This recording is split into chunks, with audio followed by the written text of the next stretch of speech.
teman-teman penikmat cerita-cerita horor di channel spesial horor, channel horor yang paling horor. Jumpa lagi bersama Mimin di sini, yang kali ini akan membawakan sebuah cerita horor dari akun Twitter Simpleman yang berjudul Akhir Riwayat Pabrik Gula. Buat kalian yang sudah penasaran dengan akhir cerita para penghuni pabrik gula, langsung saja selamat menyimak kalau kalian berani. Cerita ini akan menjadi cerita terakhirku tentang kisah pabrik gula. Cerita yang tidak akan pernah aku lupakan seumur hidup, karena tidak hanya menyangkut diriku, melainkan semua penduduk desa yang hidup tepat di samping kerajaan Demit, yang konon masih dipercaya bahkan sampai saat ini. Selepas sholat Isya, aku biasa berkumpul bersama kawan di jalanan pertigaan tepat di samping jalur utara sebelah gerbang besi yang sudah lama bobrok. Kami nongkrong dan sekedar bercerita sembari menghabiskan malam. Dari tempat kami duduk, kami bisa langsung melihat pohon beringin. Pohon beringin ini sudah pernah aku ceritakan sebelumnya, berada di belakang bangunan sekolah taman kanak-kanak, tempat di mana rumor tentang kuburan jaran pernah santer terdengar. Salah satu dari sekian banyak cerita paling sakit tentang pabrik ini adalah pohon beringin ini. Beberapa warga desa mengaku pernah melihat sosok anak kecil mengenakan pakaian putih polos sedang bermain-main di bawah pohon beringin ini. Karena pohon ini tepat berada di belakang bangunan TK, tidak ada yang curiga. Orang berpikir mungkin dia anak kecil yang belum dijemput. Suara langkah kaki saat menginjak rumput terdengar. Seorang parubaya mendekati anak kecil itu yang sedang bermain sulur-sulur pohon. Langit sudah mulai gelap, membuat si lelaki semakin takut kalau terjadi sesuatu yang membahayakan pada anak itu. "Dok, Dok!" teriak si lelaki, namun tidak dihiraukan oleh anak perempuan itu. Dia masih asik bermain. Melihat jalanan sudah kosong, bangunan TK pun sudah tidak berpenghuni. Akhirnya, lelaki itu nekat mendekati pohon. Ia harus melewati pagar besi berkarat. Dipanjatlah pagar itu. Dengan susah payah, lelaki itu melewati pagar besi berkarat. Ia menoleh ke arah akar-akar pohon beringin tempat di mana dia melihat anak perempuan itu. Namun, hal ganjil terjadi. Anak perempuan yang ia lihat dari pertigaan jalan menghilang. Hanya tanah coklat dan rumput liar. Bulu kuduk lelaki itu berdiri. Ia merasakan perasaan tidak enak. Benar, kata orang, bila ada yang harus dihindari, pabrik gula ini adalah salah satunya. Ia berniat memanjat untuk pergi, tapi tiba-tiba terasa sesuatu menarik bajunya. Pak D mau kemana?" "Hah? Kamu ngapain di sini marip-marip begini?" kata si lelaki. Ia menunduk menatap si anak perempuan yang melihatnya dengan ekspresi senang. "Masuk lewat mana kamu?" si anak menunjuk. Ia menunjuk sebuah lubang besar potongan dari pagar kawat. Tanpa pikir panjang, si lelaki menyuruh anak itu merangkak ke sana sementara dia memanjat kembali bagian pagar besi. Anak perempuan itu menurut. Setelah keduanya berhasil melewati pagar, lelaki itu menggendong anak itu. Berbagai pertanyaan ditanyakan, mulai siapa orang tuanya, kenapa dia bisa sampai di tempat itu, termasuk menceritakan tentang cerita-cerita seram yang ada di pabrik ini, untuk membuat si anak jera dan tidak melakukan itu lagi. Namun, anehnya, si anak perempuan justru tertawa. "Aku tidak takut, Pak D, karena aku kuat," Lelaki itu tidak mengerti maksud ucapan anak perempuan itu. Ia masih menggendong tepat di punggungnya sesekali melihat wajah anak perempuan itu yang benar-benar manis. Hingga sampailah lelaki itu di ujung, terdengar suara benda jatuh. Lelaki itu berbalik mencari tahu suara apa itu. Apa itu yang jatuh, nak? Sembari mencari bersama, namun tidak ditemukan apapun. Hari sudah mulai gelap, lelaki itu pun melanjutkan perjalanannya keluar dari bangunan tua TK. Si lelaki kembali mengajukan pertanyaan pada anak perempuan itu, tapi kali ini ia tidak menjawabnya. Karena merasa aneh, lelaki itu menoleh untuk melihat wajah anak perempuan itu saat dengan mata kepala sendiri. Lelaki itu menyaksikan anak perempuan yang ia gendong tidak memiliki kepala. Dari jauh, sayup-sayup suara anak perempuan itu terdengar. Si lelaki melihat kepala anak perempuan itu tepat di sekitar rumput liar, tengah tersenyum menatapnya. "Pak D, kepala aku jatuh, tolong ambilkan ya." Itu adalah sepenggal cerita yang akan membuka kisah sebenarnya. Sudah lebih dari 1 tahun sejak demo karyawan yang menolak penutupan pabrik ini. Namun karena perusahaan benar-benar bangkrut, akhirnya pabrik ini tetap ditutup dan dalam jangka waktu 1 tahun saja, pabrik ini menunjukkan jati dirinya. Warga desa bahkan sampai membuat peraturan tidak tertulis. Salah satunya adalah ketika malam sudah datang, hindari jalanan yang melewati pabrik gula. Lebih baik memutar daripada diganggu oleh dia yang paling sering menampakkan diri. Si janda merah. Mungkin namanya terdengar lucu, tapi sayangnya tidak ada satupun yang mau menceritakan pengalamannya setiap kali dia menampakkan diri. Kabarnya butuh bertahun-tahun untuk menghilangkan trauma saat melihatnya secara langsung, dan salah satunya adalah cerita tetanggaku. Tahun itu adalah tahun saat motor masih langka dimiliki oleh orang, dan transportasi beca adalah transportasi massal yang paling sering dipakai. Pak Sugeng mengayuh becaknya, berniat untuk pulang setelah seharian penat ia menarik becak di kota.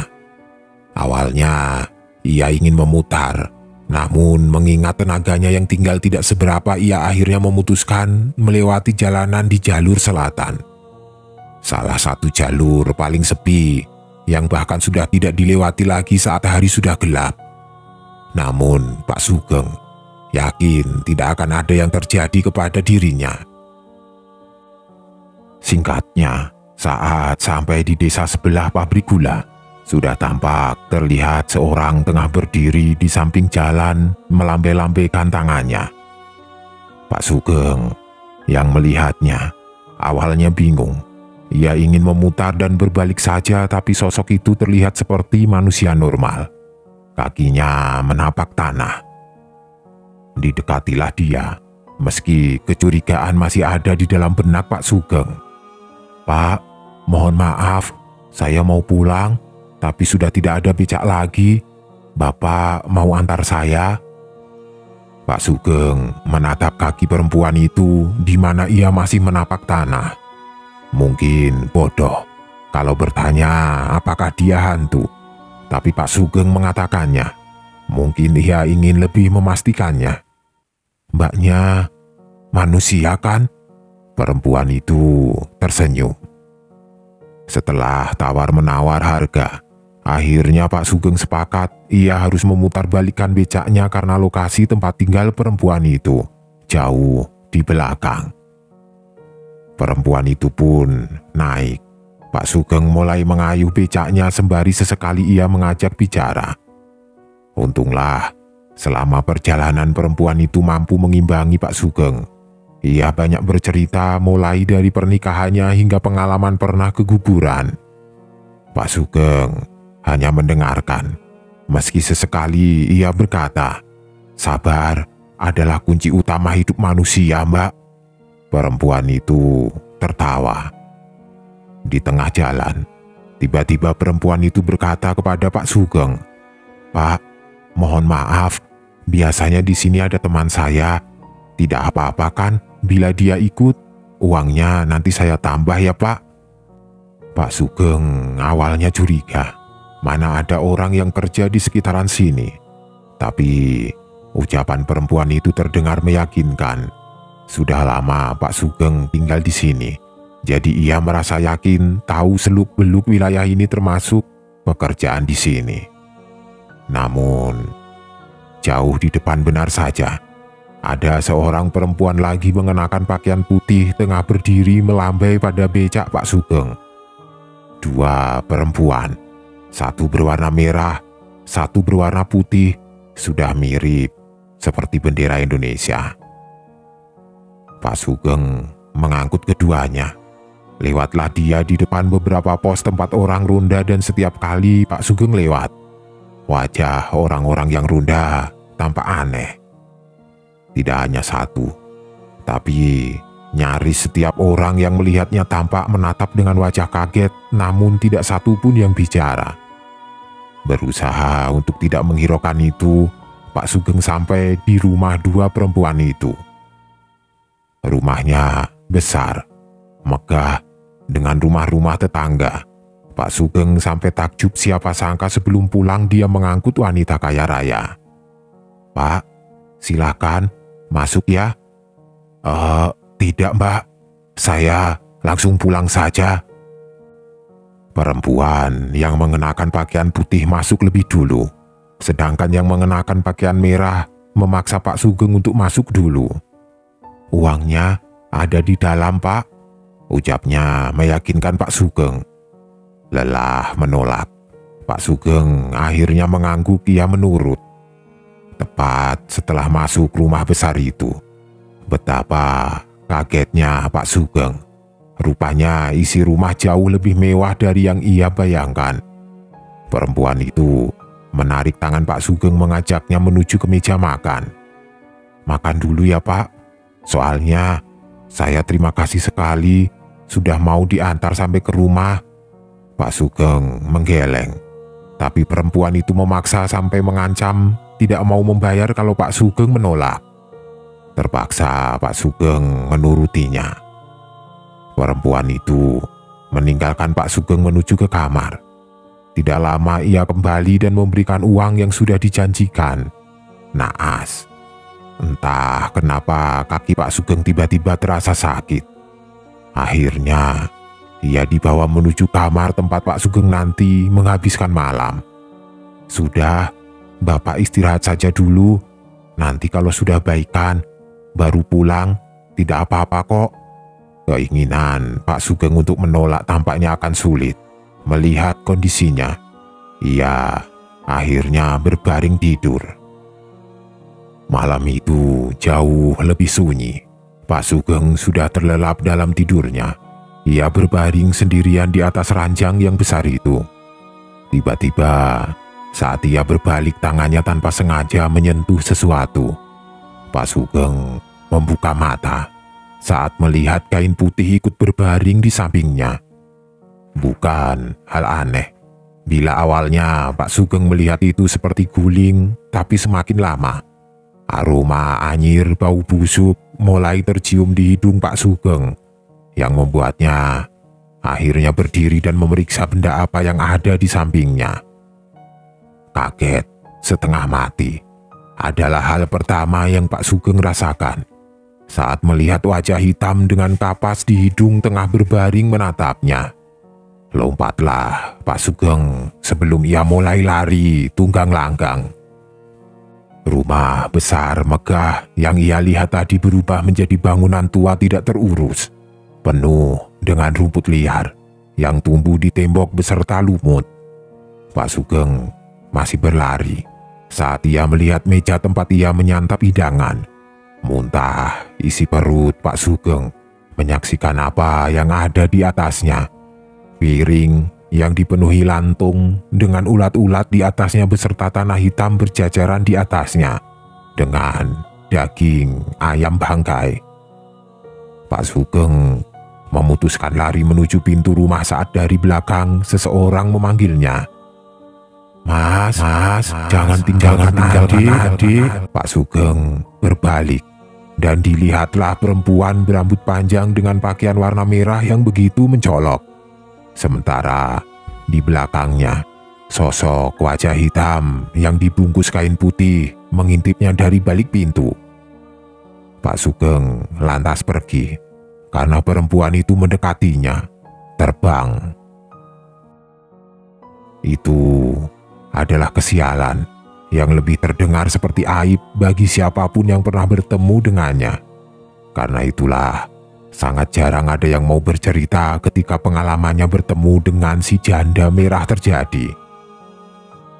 Sekarang, jalanan tempat si janda merah berada menjadi jalan utama perumahan. Di sini, cerita akhir riwayat pabrik gula kita mulai. Suara gedor pintu terdengar keras. Pintu terbuka, Pak Lurah melihat di depan rumahnya dipenuhi oleh warga. Wajah mereka tidak ada satupun yang bersahabat. Ada apa ini? Benarkah itu kalau pabrik mau dibongkar? Maksudmu apa? Lihat sendiri saja ke sana. Masa Pak Lurah sendiri tidak tahu? Sore itu, Pak Lurah bersama warga bergerak bersama menuju pabrik yang sudah setahun ini ditutup.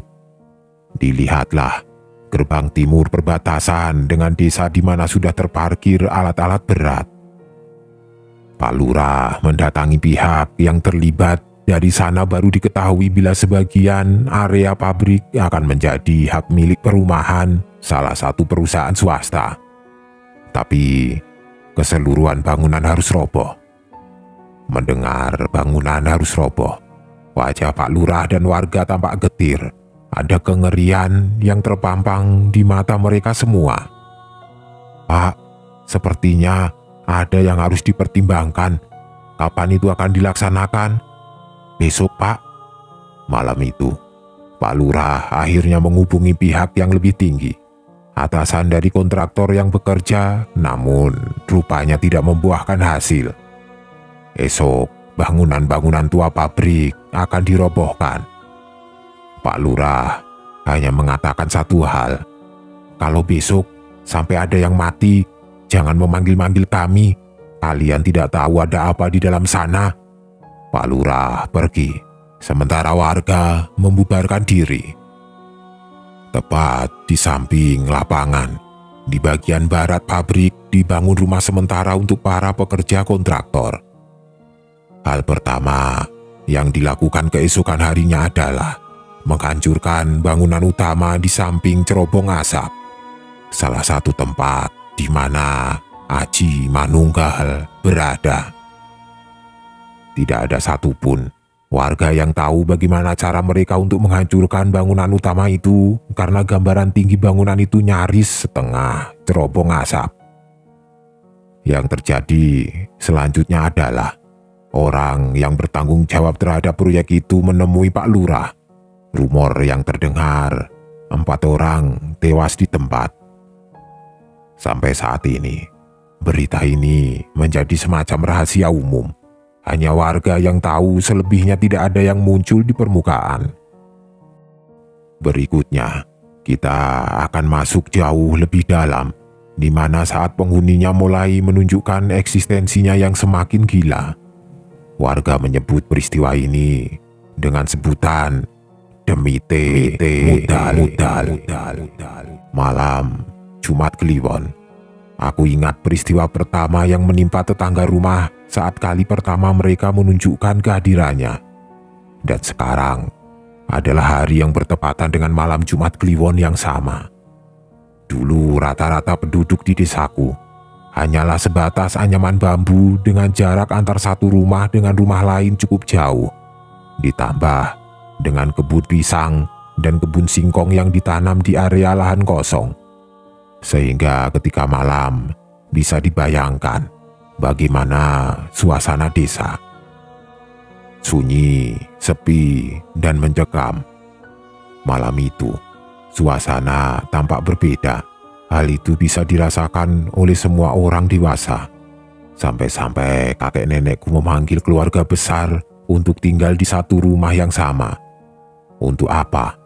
Kakekku cuma bilang, menghindari bagebluk. Di salah satu rumah gubuk di antara kebun pisang dan singkong ada sebuah keluarga kecil. Satu lelaki parubaya, Pak Mamat, bersama istrinya, Bunda. Sejak sore, anak sematawayang yang masih berusia 2 tahun menangis terus-menerus. Hal itu membuat Pak Mamat resah. Bunda terus berusaha menimang ninak bubukan anaknya namun tidak kunjung berhasil. Ia bergantian dengan Pak Mamat. Sampai-sampai Pak Mamat akhirnya membuat ayunan dari sewek di ruang tengah, sementara satu dari mereka tidak tahu kenapa mengintip ke sela anyaman bambu. "Dek, perasaanku tidak enak ini," ucap Pak Mamat memandang istrinya yang sama gelisahnya dengan dirinya. "Sama, Mas. Dari sore tadi perasaanku sudah tidak enak." Suara tangisan masih terdengar meraung-raung, semakin malam semakin menjadi-jadi. Bunda masih berusaha menenangkan anaknya. Ia mengayunkannya perlahan-lahan, sementara Pak Mamat masih mengintip kebun pisang yang berada tidak jauh dari rumahnya.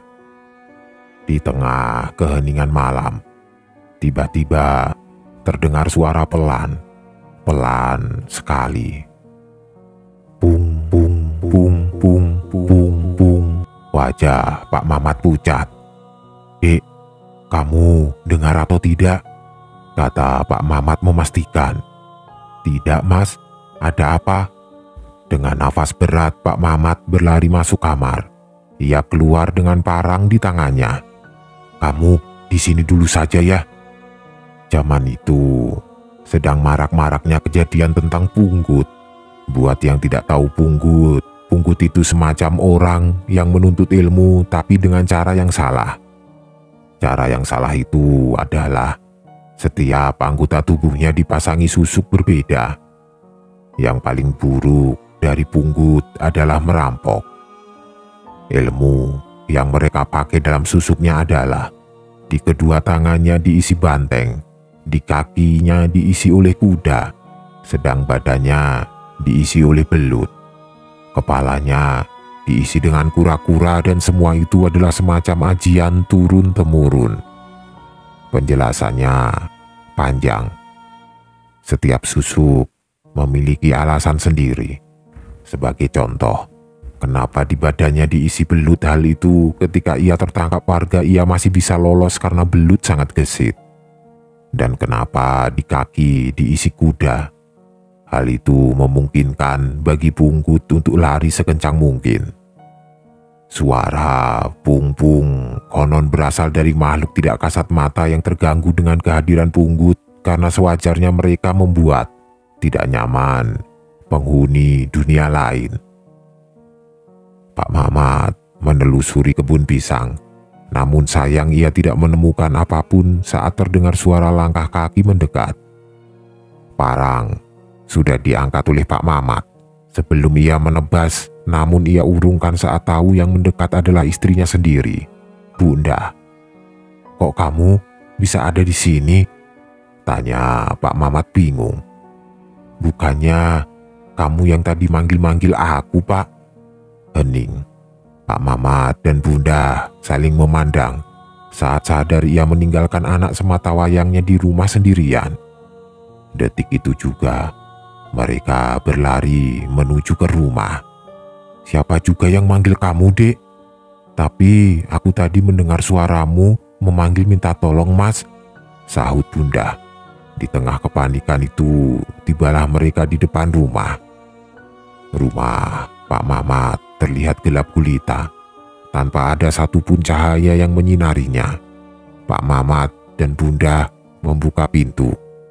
Seketika dilihatnya sesuatu sedang mengayun-ayunkan timbangan anak mereka sambil bernyanyi lirih. "Tidur ya, Nung."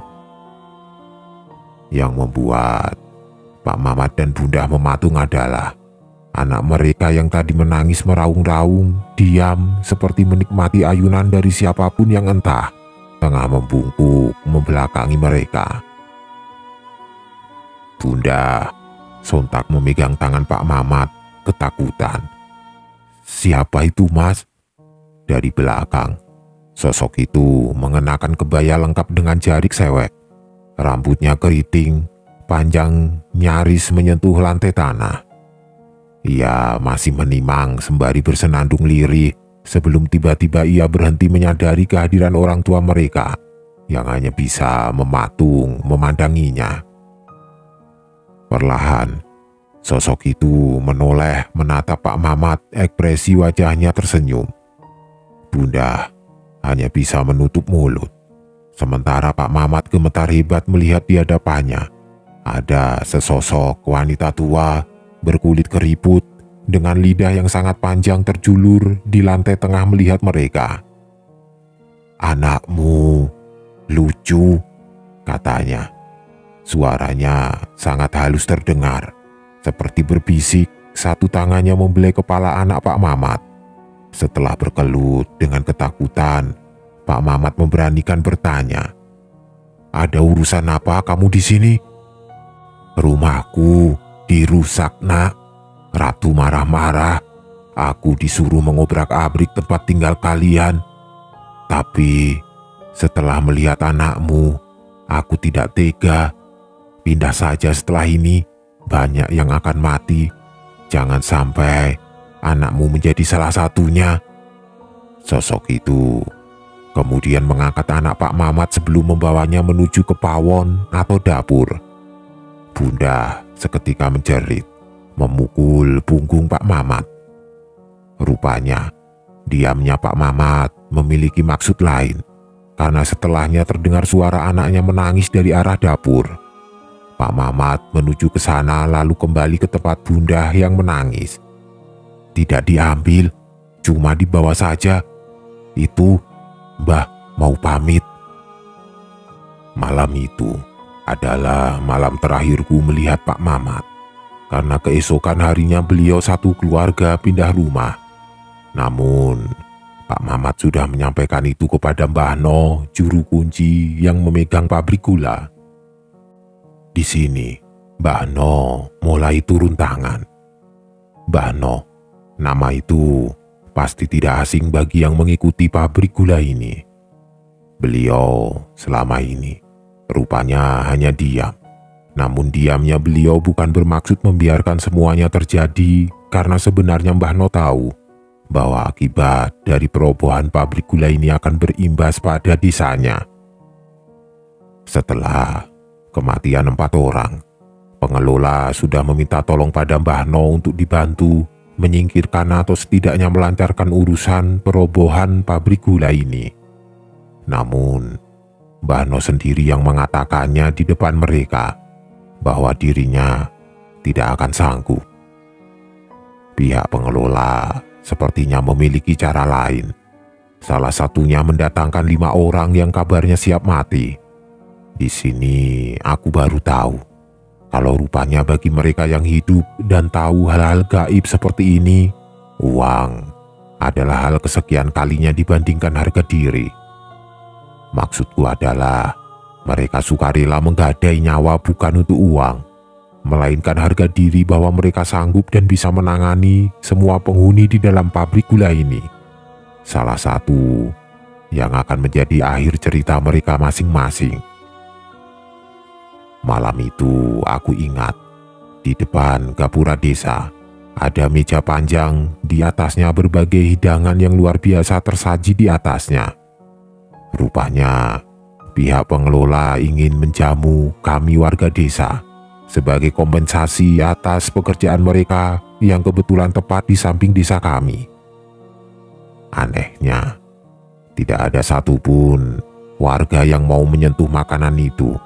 Semua warga hanya berdiri melihat kepulan asap makanan yang tersaji di depan mereka. Bahkan, tidak ada satupun orang tua yang melepaskan tangan anak-anaknya agar tidak mendekati makanan di atas meja itu. Alasannya, makanan itu adalah syarat tumbal. Sejujurnya, waktu itu aku dan anak-anak lain sempat tergoda karena kami memang sebagian besar bukan orang yang punya. Makan daging hanya saat kurban saja. Melihat hal itu, satu dari temanku dipanggil Mbah No. Ia menutupi mata temanku sebelum disuruh melihat meja itu. Saat itu juga temanku jatuh pingsan. Hanya Endah yang berani melihat meja itu meski beberapa kali ia memuntahkan isi perutnya.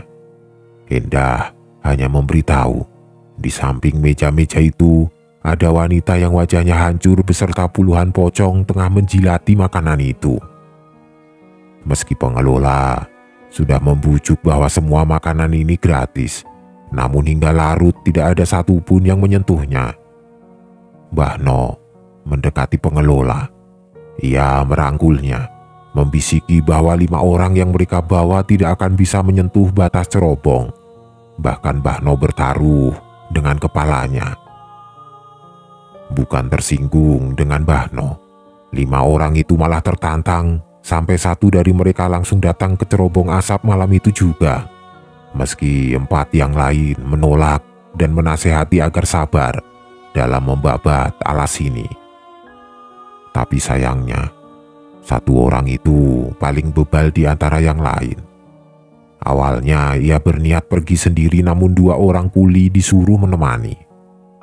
Di batasan pabrik gula bagian timur, untuk sampai ke cerobong asap harus melewati kolam limbah tempat di mana banyak sekali terdengar suara anak-anak. Hal itu diceritakan oleh seorang yang kebetulan mendampingi. Dimas, panggil saja begitu. Selama ia berjalan di tepian kolam limbah, ia yakin bahwa benar banyak sekali suara anak-anak seperti tengah bermain-main. Sedikit kembali ke belakang, sebelum menjadi kolam limbah, tempat ini adalah pemandian saat pabrik gula dalam masa keemasannya. Dan selama menjadi kolam pemandian, tidak terhitung berapa banyak yang meninggal karena tenggelam atau karena tragedi lain yang kebanyakan memakan kurban anak-anak kecil. Kolam pemandian akhirnya ditutup dan dialihfungsikan menjadi kolam limbah yang juga sempat memakan kurban anak. Tragedi ini pernah aku ceritakan di penghuni pabrik bagian timur. Berbeda dengan Dimas, Raden yang juga bertugas menemani tidak hanya mendengar suara anak kecil, melainkan sosok lelaki tua berbusana putih yang mengawasinya dari pohon sono yang besar. Lelaki tua itu menggeleng pada Raden. Firasat buruk itu yang Raden rasakan selama berjalan di belakang, terlebih saat melewati bangunan gudang yang sudah lama tidak dipakai. Raden mendengar suara teriakan orang meraung, meminta tolong tempat di mana tragedi kebakaran hebat pernah terjadi yang memakan nyawa karyawan kontrak. Menapaki rumput liar dengan besi-besi berkarat peninggalan pabrik yang masih terpasang, Dimas dan Raden harus membungkuk mengikuti langkah lelaki yang ada di depannya, yang meski berjalan, namun sulit untuk mereka kejar saat sosok berkulit hitam pekat tengah duduk di dekat tangki.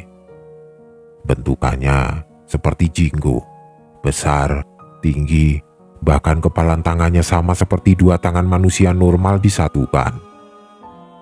Orang yang mereka ikuti membungkuk pada sosok hitam. Terjadi pembicaraan lama sebelum lelaki itu mendekati Raden dan Dimas, mengatakan bahwa mereka harus berhenti. "Jangan ikut lagi, sampai sini saja," katanya pada Dimas dan Raden yang mengangguk menurut. Tidak lama, lelaki itu lenyap menuju cerobong yang jaraknya sudah tidak jauh lagi dari tempat mereka duduk menunggu. Hampir 2 jam lebih, tidak ada kabar tentang orang yang harus mereka dampingi. Dimas mulai gelisah, sementara Raden seperti melamun menatap sesuatu. "Lihat apa kamu?" tanya Dimas. Namun Raden hanya diam saja, tidak berani menjawab. Bingung, Dimas semakin khawatir. "Diperiksa saja yuk, hatiku tidak tenang," tawar Dimas. Namun pikiran Raden seperti tidak ada di tempatnya. Ia hanya mengangguk saja mendengar Dimas yang membuatnya curiga. "Kamu itu kenapa?" Tiba-tiba, tanpa diduga-duga, Raden mencekik Dimas kuat-kuat. Ia mendengus seperti kerbau sambil tangannya menghantam wajah Dimas berkali-kali. Dimas melawan, namun tenaga Raden jauh lebih kuat. Sekuat apapun Dimas melepas cengkramannya, Raden bertambah semakin kuat lagi. "Kamu itu ngapain? Bodoh!" teriak Dimas terus-terusan. Pergumulan itu sangat lama sampai nyaris Dimas akhirnya menyerah. Wajah Raden merah padam saat tiba-tiba entah dari mana munculnya ada lelaki tua yang menunduk dan mendorong Raden sampai jatuh. "Temanmu tidak apa-apa," kata lelaki tua itu. "Bawa pulang saja. Yang kamu tunggu tidak akan kembali lagi." Dimas tidak mengerti. Ia ingin bertanya siapa lelaki tua itu, namun sepertinya ia sadar lelaki itu bukan dari bangsanya. Sehingga Dimas langsung menurut dan membawa kembali Raden yang jatuh pingsan. Sesampainya di tempat mes, Dimas menceritakan semuanya. 4 orang lain hanya menggeleng, seakan takjub, namun dari wajah-wajah yang Dimas lihat mereka mulai menunjukkan ekspresi ketakutan. "Bagaimana ini? Tidak kembali pasti. Memang bodoh dia, sendirian, tidak tahu jalan pulang." Yang lain hanya menanggapi diam sampai 1 orang melangkah mundur. "Besok carikan saya kuda 2 sama kerbau hitam 2. Kamu mau menumbalkan nyawa binatang? Apa dia mau?" tanya yang lain. "Tidak, hanya syarat menumbalkan pakai nyawa orang desa saja." Semua orang yang ada di sana diam. Bangunan Belanda adalah salah satu peninggalan paling menggiurkan. Terlepas dari bangunan utama, semua bangunan tersebut bernilai uang yang tidak sedikit.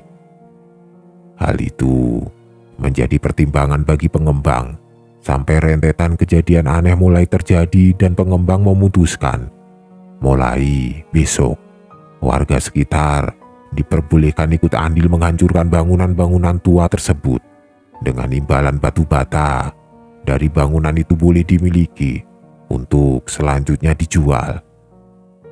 Aneh, itu yang aku pertama pikirkan tentang berita ini saat tersebar di setiap rumah warga desa. Warga yang sebelumnya skeptis dengan pengembang, setelah mendapat berita ini berbondong-bondong menyerbu masuk ke dalam situs bangunan-bangunan tua, seperti rumah dan gedung sekolah TK.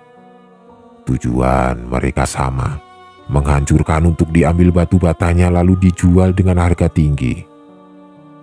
Sedikit informasi, batu bata bangunan situs Belanda itu besarnya 2 kali lebih besar dari batu bata biasa, sehingga harganya cukup mahal. Hal ini membuat warga melupakan larangan juru kunci untuk tidak masuk ke dalam pabrik tua. Semua sudah tidak peduli lagi dengan bahayanya.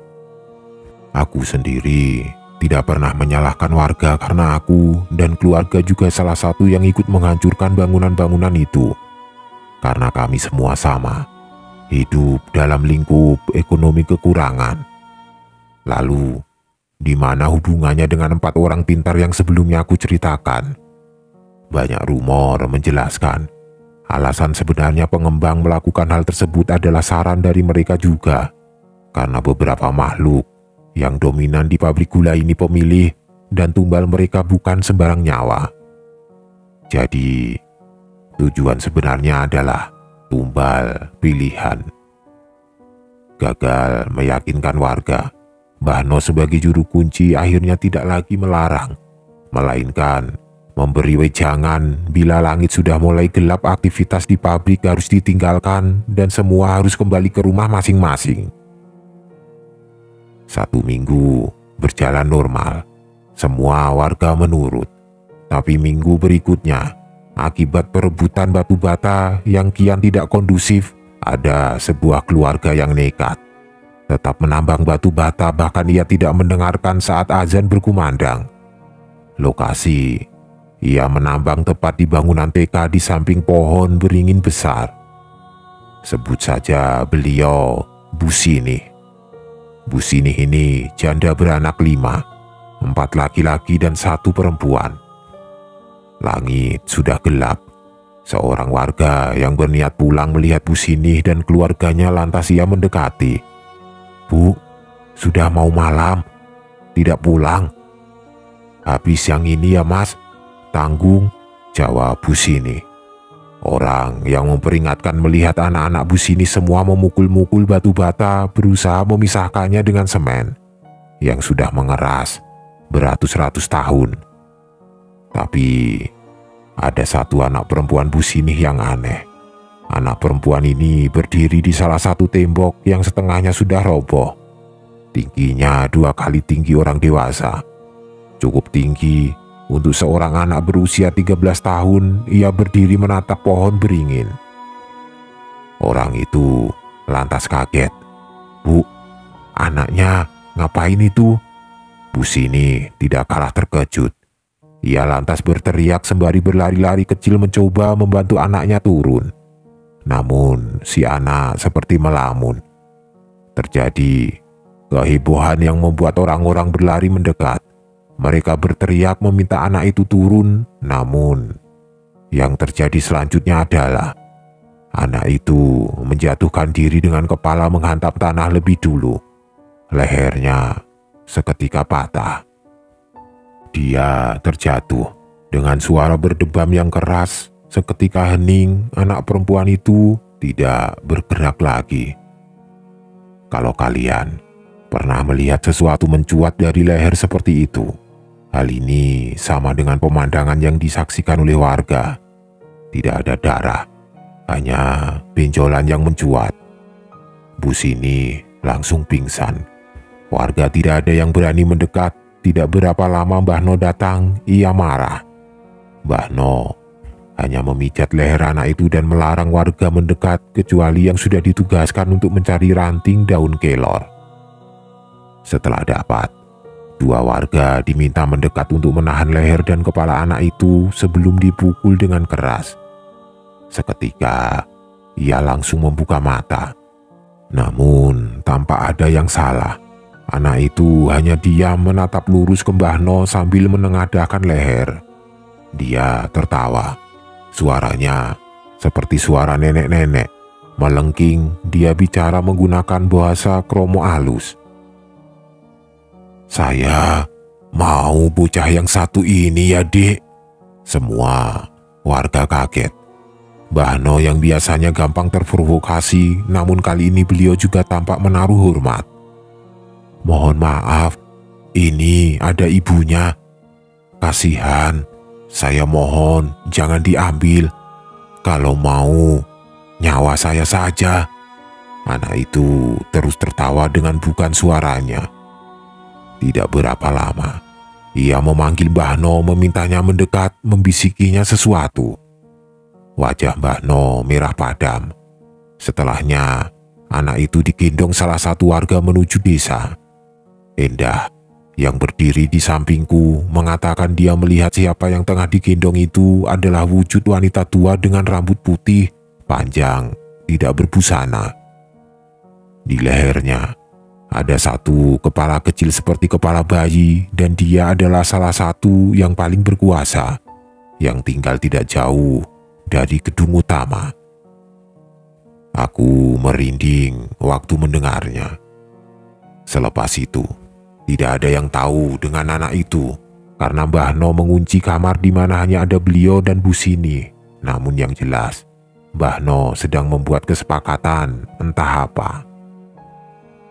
Tapi setelah itu, desaku mengalami fenomena lain yang disebut Sanca Poteh. Sanca Poteh itu hanya nama sebutan saja. Konon makhluk ini jarang keluar. Ia tinggal di sebelah utara tidak jauh dari pohon beringin, pemilik lahan dengan rumput yang panjang.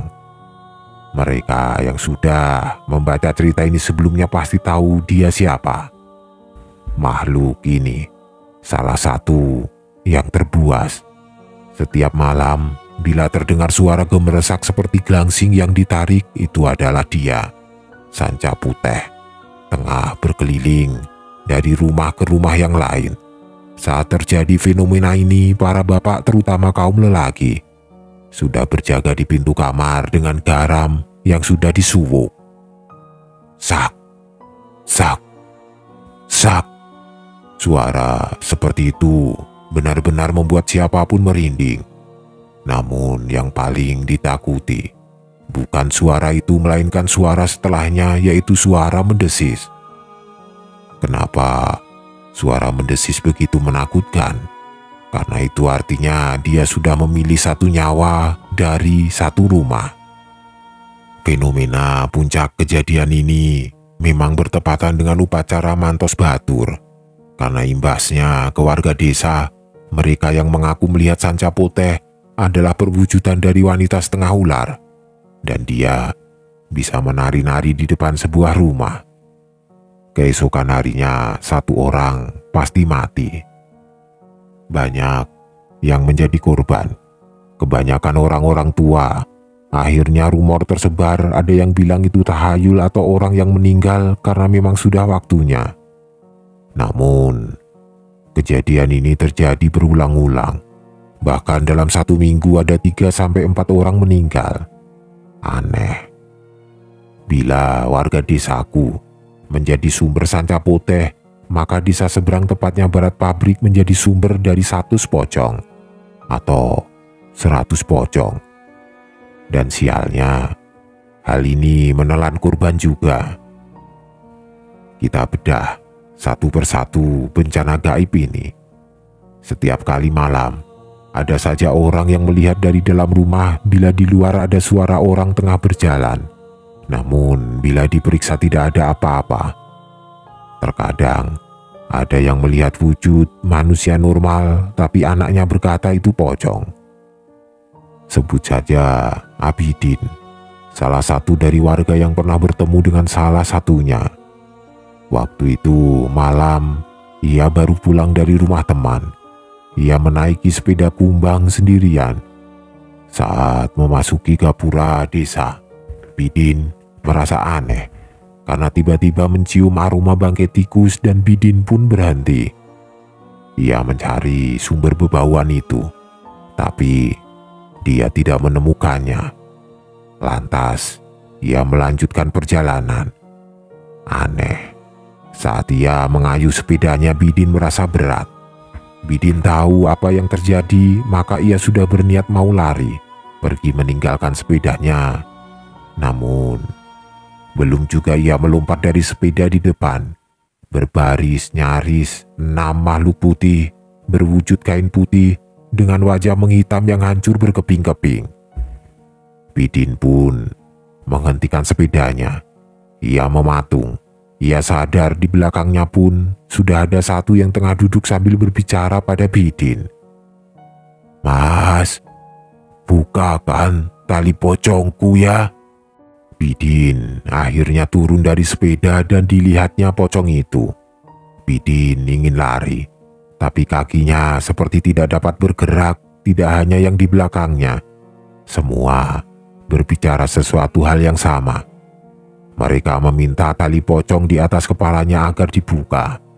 Bidin terlihat ragu. Di lain hal, ia ketakutan, namun suara-suara memohon itu terdengar begitu membuat Bidin merasa kasihan. Lantas, tangan Bidin mulai bergerak, di mana si pocong mendekatkan kepala tepat di wajah Bidin.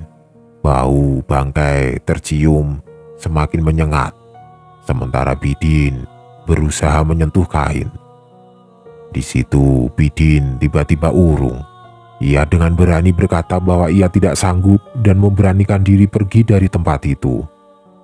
Konon, setelah sampai di kamar, Bidin masih melihat pocong itu memanggil-manggil dari jendela kamar, memohon agar tetap dibukakan tali pocong yang mengikatnya.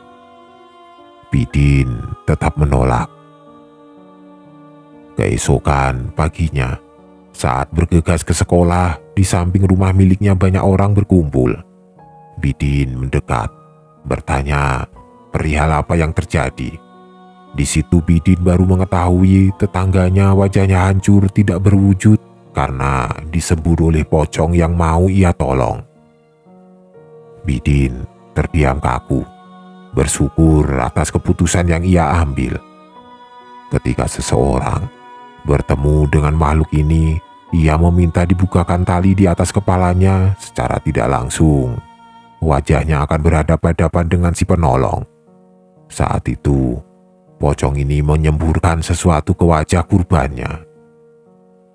Semua rentetan kejadian bencana gaib ini rupanya bermula dari upacara mantos batur, yaitu menyembelih kuda dan kerbau bersamaan di 4 penjuru yang dilakukan. Namun sialnya, sekelas upacara ini pun tidak diterima oleh mereka yang sudah menetap ratusan tahun di tanah pabrik ini. Kuda dan kerbau yang disembelih tidak ada satupun yang mengeluarkan darah pun dengan leher sudah dikoyak-koyak parang. Binatang itu berlarian masih hidup sampai hari keempat, di mana bangkainya dipendam di dalam tanah sebagai jaminan awal yang bertujuan mengusir secara halus. Pengusiran yang dilakukan adalah menjanjikan tempat baru, yaitu tempat yang sudah cukup dikenal, yaitu Alas Purwo. Namun rupanya itu adalah penghinaan bagi mereka yang akhirnya tidak terima. Serangkaian kejadian mistis terjadi di mana-mana. Di hidung mereka terus mengeluarkan darah. Perlahan-lahan mereka mendapati sakit yang aneh, mulai dari rasa gatal yang tidak bisa habis hingga kepala mereka menggeleng terus-menerus. Tapi mereka tidak menyerah. Janji harus ditepati. Hal itu mutlak meski nyawa taruhannya. Janji kepada si pengelola bila mereka akan menuntaskannya. Hal ini juga yang membuat Mbah No marah, karena resiko yang diambil oleh orang-orang itu terlalu jauh. Bahkan Mbah No hanya sebatas menggarisi desanya agar tidak terlibat lagi, karena rasa gatal yang mereka dapat itu adalah rasa gatal dari penghuni cerobong. Kulit yang mereka garuk menjadi aneh karena tiba-tiba terasa mengeras seperti sisik ular. Dan itu terus terjadi setiap malam sampai salah satu dari mereka akhirnya jatuh setelah memuntahkan isi perutnya terus-menerus. Di pantatnya ia mengeluarkan nanah. Entah malam keberapa hal ini terjadi terus-menerus dan sudah berapa banyak korban yang jatuh. Karena sebelum cerita ini berakhir, pengelola menyembunyikan korban yang sebenarnya. Yang aku ingat malam terakhir adalah pabrik tua ini kedatangan tamu dari kota G. Orang ini kabarnya datang sendiri. Hal pertama yang ia lakukan adalah menyambangi warung lele sambil memandangi pabrik tua itu terus-menerus. Ada hal yang menarik. Karena sudah berminggu-minggu ibu penjual warung tidak pernah dikunjungi pembeli. Orang itu hanya tersenyum, memandang kepala buntung yang ada di rak atas warung tersebut. "Iya Bu, warung ini nanti akan ramai lagi." Sementara dia duduk, tiba-tiba Mbah No muncul menemani orang asing itu yang mengangguk memberi salam. "Panggon angker begini tidak seharusnya dipaksa. Bisa mengancam nyawa yang tidak bersalah. Harusnya bisa diperhitungkan. Boleh saya ikut turun tangan?" Untuk pertama kalinya, Mbah No menerima orang dari luar untuk masuk ke dalam pabrik. Hal itu juga yang membuat Mbah No berkata bahwa sebagian pabrik bisa ditinggali, namun sebagian lagi harus tetap seperti itu. Mbah No menunjuk tempat di mana Ratu berada dan lelaki itu mendekatinya. Ini akan menjadi cerita terakhirku tentang pabrik gula ini, sekaligus penutup seri ini selamanya. Jadi, malam ini aku akan membawa kalian kembali ke masa saat pabrik ini benar-benar terlihat hitam, sampai orang asing pun berdatangan tentu dengan tujuan tertentu. Pasti banyak yang bertanya, kenapa Mbah No menerima lelaki misterius ini? Sangat kontras dengan orang-orang yang didatangkan oleh pihak kontraktor, padahal mereka sama-sama memiliki tujuan yang sama, yaitu menyelesaikan konflik yang sudah lama mendekam di atas tanah wingit ini. Disinilah aku baru tahu bila lelaki ini bukan lelaki biasa. Seperti yang pernah aku jelaskan, lelaki ini memiliki postur yang tinggi, tegap dengan jambang dan rambut gimbal panjang. Wajahnya tegas, tidak ada senyuman sedikit pun, bahkan ketika ia tahu sesaat setelah melewati gerbang 100 macan putih yang menjaga area gerbang utara dekat dengan pohon randu mengeram marah ketika kaki lelaki ini menginjak tanah milik mereka.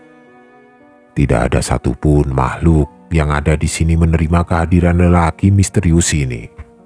Malam itu, hanya berdua, Mbah No dan lelaki ini berjalan beriringan dengan di belakang masih dibuntuti ratusan macan putih. Meski marah, tidak ada yang berani menyentuh lelaki ini. Di sini Mbah No bertanya, "Sudah berapa lama jadi jugrak?" Lelaki itu tersenyum pada Mbah No.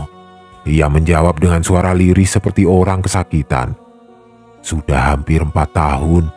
Saya sudah cari kemana-mana biar semua ini berakhir. Tapi tidak ada yang bisa mematikan saya. Semoga di sini saya bisa mati dengan tenang. Kasihan keluarga saya, Mbah. Aku pernah dengar sejahat-jahatnya manusia itu yang menjadikan manusia lain jugrak. 4 tahun. Bukan waktu sebentar. Mbah, boleh lihat?" Lelaki itu membuka pakaian. Lelaki itu menanggalkan pakaiannya, membiarkan Mbah No melihatnya sebelum ia menutup mata dan menggelengkan kepalanya. Lelaki itu menutup kembali tubuhnya sebelum kembali berjalan. Ia memberitahu pada Mbah No bahwa yang ada di tubuhnya tidak seberapa dengan yang ada di kedua kakinya. Mbah No tidak berkomentar. Ia tidak bisa membayangkan sekuat apa lelaki ini. "Siapa yang menjadikanmu seperti ini?" "Yang jelas, ada yang tidak suka sama keluargaku. Sebenarnya adikku yang mau dijadikan jugrak. Tapi biar aku saja yang menebusnya." Tanpa terasa, perjalanan mereka hampir melewati gudang lama. Di sini, lelaki itu berhenti memandang jauh pintu seng yang dipasang serampangan. Lelaki itu masih diam. Ia mendengar jeritan orang-orang tanpa kulit. "Tumbal nyowo," kata si lelaki, yang dijawab anggukan oleh Mbah No. "Iya, dibakar hidup-hidup hanya karena keserakahan pemilik pabrik ini. Malam itu lebih dingin dari biasanya. Dan tidak jauh dari tempat mereka berdiri seorang perempuan yang seperti sudah menunggu mereka berdua. Wajah perempuan itu cantik sekali. Itu yang Mbah No ceritakan sebelum beliau meninggal. Si lelaki itu pun juga tahu bahwa perempuan ini bukan manusia dari aci-acinya. Ia menunduk tanpa bicara. Si lelaki menyadari di depannya adalah salah satu yang paling berkuasa di tempat ini. "Ular? Apa buaya?" tanya si lelaki yang cukup ditanggapi Mbah No dalam diam. Ia merasa tidak enak.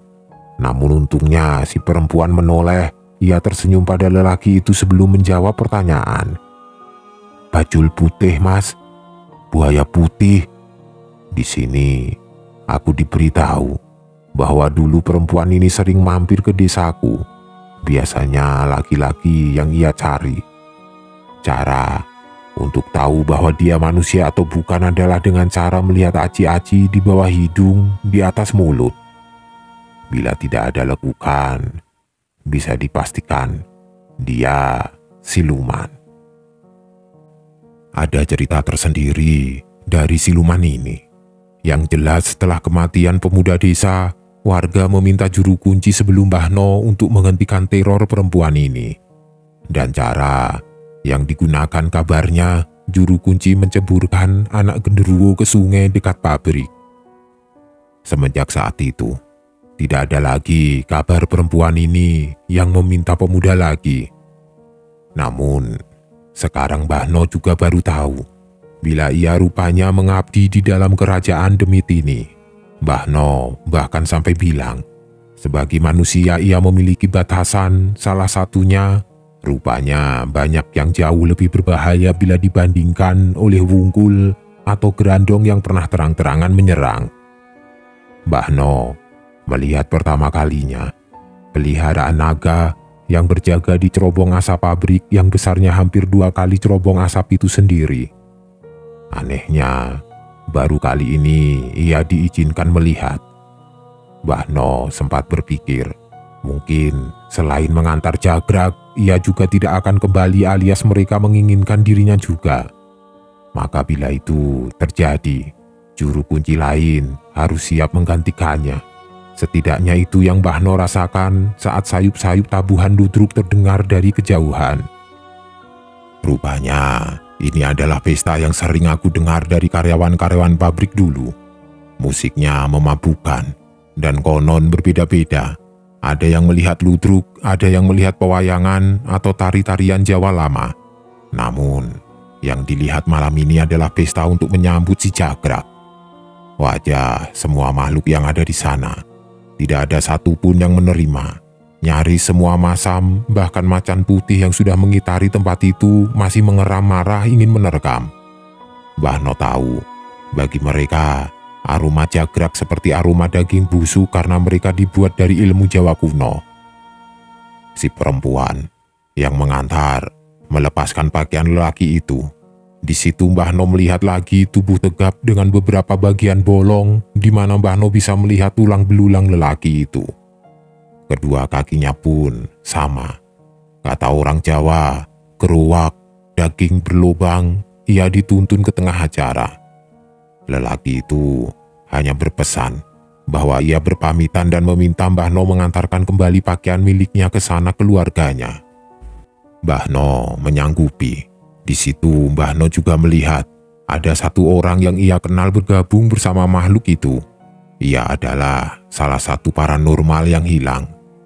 Lelaki itu duduk di atas pelepah pisang, dan itu memang harus dilakukan sebelum kedua tangannya dipatahkan dengan makhluk hitam besar yang menurutku dari penuturan Mbah No, dia yang pernah membuat Endah lumpuh. Namun, itu hanya perkiraanku bila didengar dari fisiknya. Lelaki itu menjerit, membiarkan makhluk itu mengerumuninya, melahap apa yang ada di depannya. Di atas tanah itu, lalu ditanam pohon waru kecil. Dan itu adalah batasan tempat kontraktor boleh membangun, namun Mbah No meminta syarat sejumlah uang untuk keluarga si lelaki. Pohon itu masih ada sampai sekarang. Di depannya, ada pasak yang dipotong dari bambu, ditancapkan tepat di depan pohon.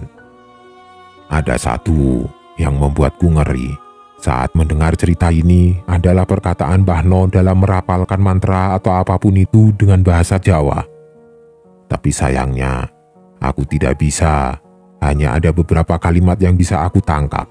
Salah satunya, saat pasak ini lepas, jangan salahkan aku kalau dia meminta tumbal yang lebih banyak. Jagrak bagi makhluk seperti mereka sama dengan 1000 nyawa manusia, sesuai permintaan ratu di sini. Kalau kalian datang ke perumahan ini, akan ada batasan sebuah pohon yang sangat besar. Pohon itu tumbuh tidak normal.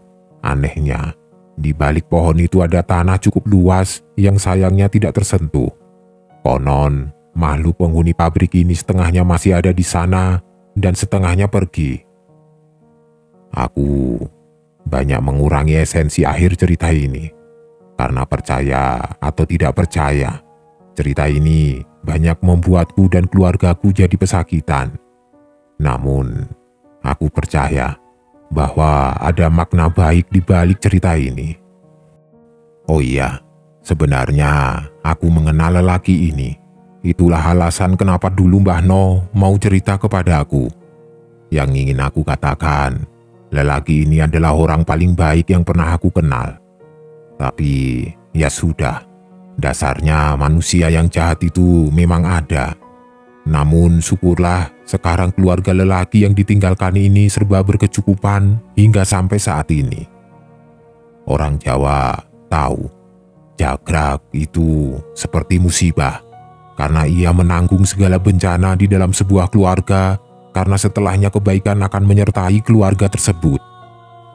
Kurang lebih seperti itu pengertiannya, dan jagrak berbeda dengan santet karena ini lebih dikenal di Jawa Timur. Tepatnya di bagian Jawa Timur pesisir utara. Tahu di mana? Silakan mencari tahu sendiri.